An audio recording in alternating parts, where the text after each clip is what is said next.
SQ2 is a digital game piece that uses 4 separate channels of audio as input. Any sounds are okay to use as long as they can vary in loudness and duration, can sustain a clear fundamental pitch for about a second, and can span at least a 1-octave range.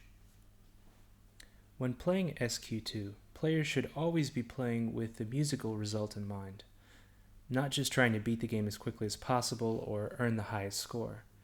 In other words, the game goals, which I'll describe in greater detail shortly, primarily serve to provide a structural framework for improvising musicians.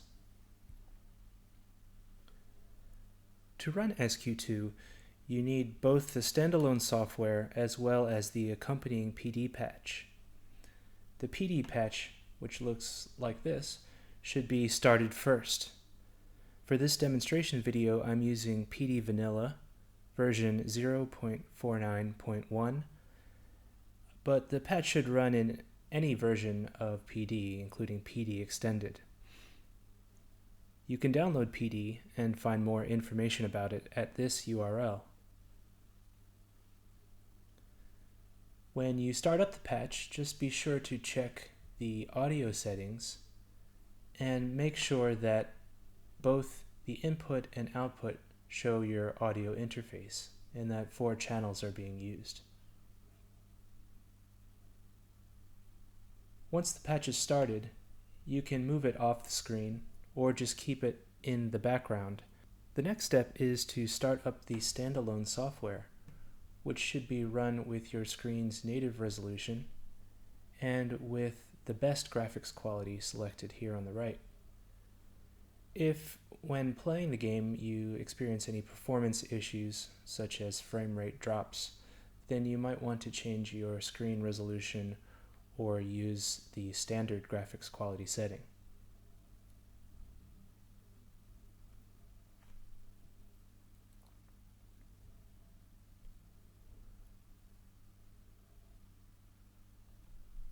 In the main menu, before starting the game, it's important to calibrate the audio channels to make sure that the input is set properly. You can do this by clicking on the Calibrate button, which will take you to this calibration menu. In the calibration menu, you should be seeing any input that's being picked up by your audio interface in the appropriate channel, which are represented by these 4 columns.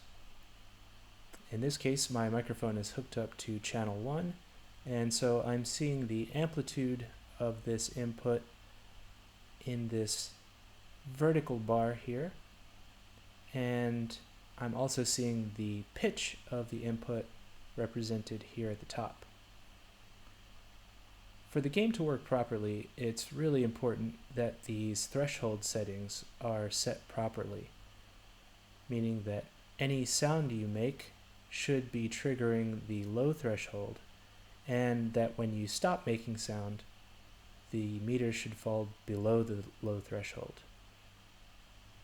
If the lower threshold is set properly, then you should be seeing some activity in both the avatars, which are located in the background, and as well as in the meters, which are on the bottom side of the screen here. The basic gameplay mechanic of SQ2 is to generate energy circles with your sonic input. Energy circles are created by making a sound and stopping a sound.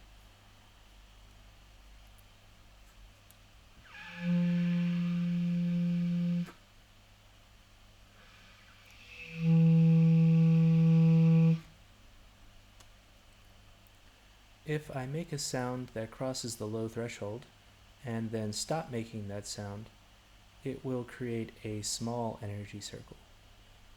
If I make a loud sound that crosses the high threshold and then stop making the sound, it will create a larger energy circle.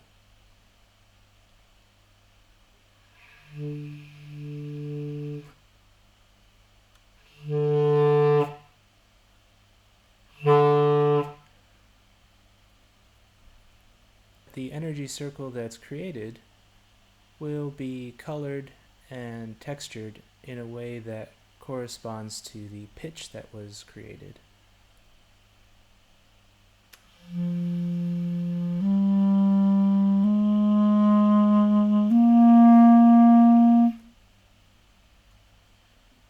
If a sound is very short or is very noisy and therefore doesn't create a stable pitch, then the energy circle that will be created will just be the unpitched white energy circle.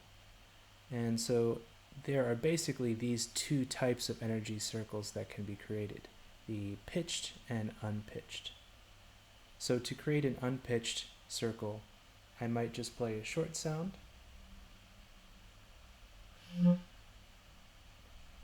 or I might play a long string of pitches without resting on any particular pitch.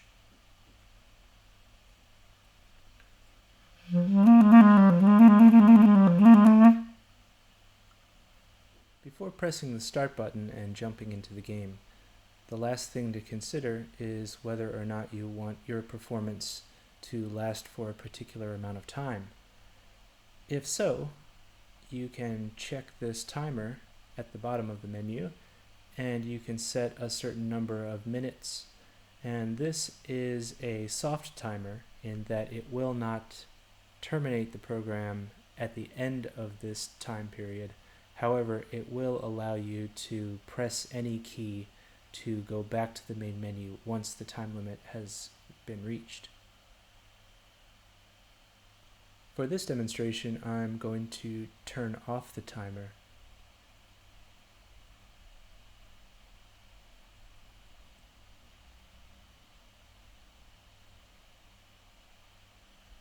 The game will start with a brief cutscene which introduces these gems. Each gem has a different color and a different pitch associated with that color. We also see this non-player character, which I call the Seer. In this cutscene, the Seer fuses together a complete array of gems to create the players. After the players have emerged, any sound that's created will generate energy circles, as you saw in the calibration menu. Unpitched energy circles will serve to break open the rocks that are in the walls of this first area and release more gems.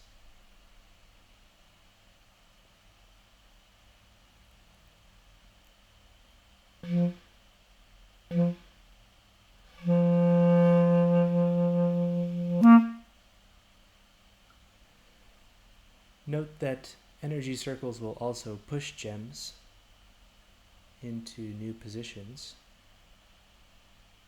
and pitched circles will resonate with a gem of the same pitch and color.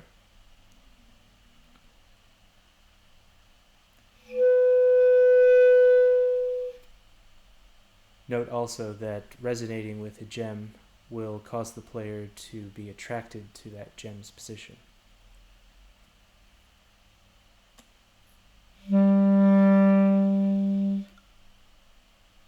Resonating with a gem causes the center circle, which I call the seed, to record the position and pitch of that resonated gem into memory, and this is going to be used later in the next stage.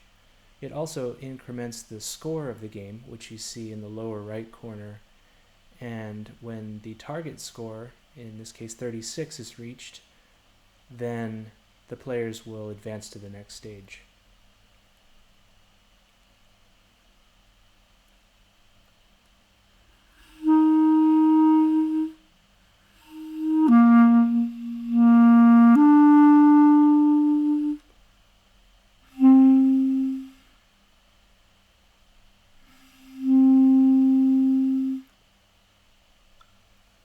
Creating an energy circle causes the player's stamina to deplete.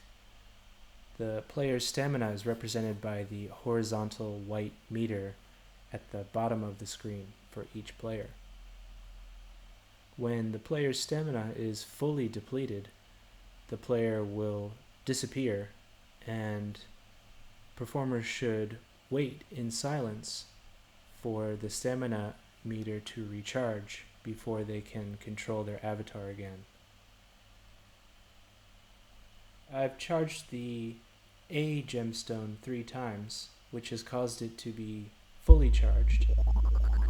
And when a gem is fully charged, the seer will walk over to it and convert it into a very large energy circle, which will then increment the player's stamina reserves.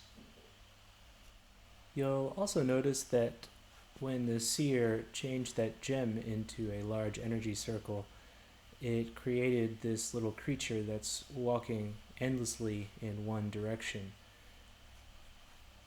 This creature, like the gems, can be used as an attraction point, but of course it has a white energy circle, which means that in order to attract to one of these creatures, you need to either create a sound that changes pitch quickly, such that it doesn't create a pitched energy circle, or to create short sounds.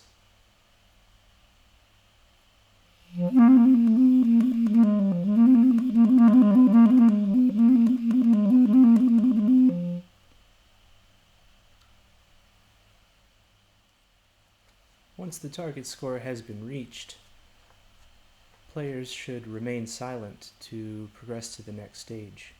When players remain silent, it will fill in a little circle to the left of their corresponding meter, and once all players are collectively silent, they'll join together.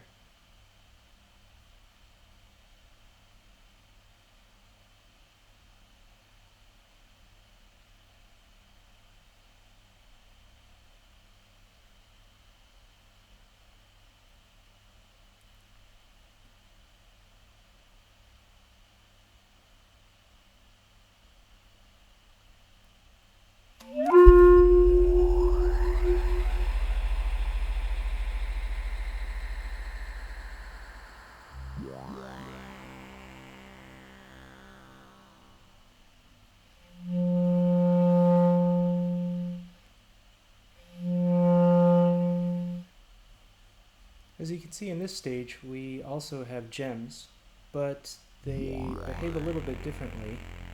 Gems will now spawn these tree trunks that come out of the ground, and there are also energy pulses that are coming out of the seed, which recorded pitches from the last stage, and these come out of the surface and travel along any created trees.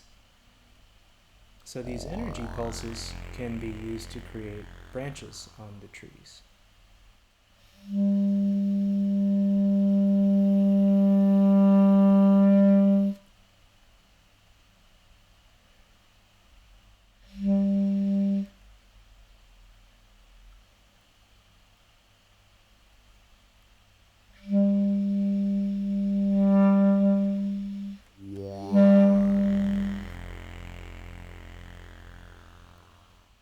When a tree or a branch is fully extended, the gem on the end of it becomes fully activated and can be dislodged with a matching energy circle.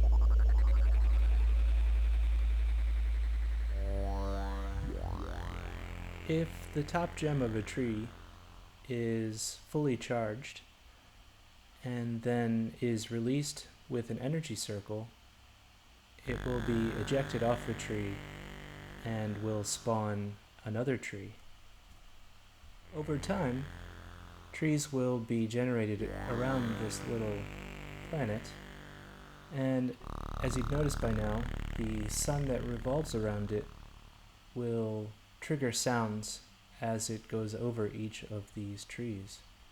And these sounds should be considered musical material that should affect what performers choose to play. These little creatures that are constantly walking around the planet will change the direction of the player if they're resonated with an unpitched energy circle. So in some cases, it may make the most sense to avoid them. Note that if a tree is created in the space where another tree already exists, then that previous tree will be deactivated. When the target score is reached in this surface level stage, then players will need to remain silent again, as they did in the previous stage. After remaining silent, they'll be taken to this final stage, in which the textures that were generated with the trees are played back, and players should now feel free to just freely improvise with the sounds that are created. The input in this stage has no effect on what's happening in the game.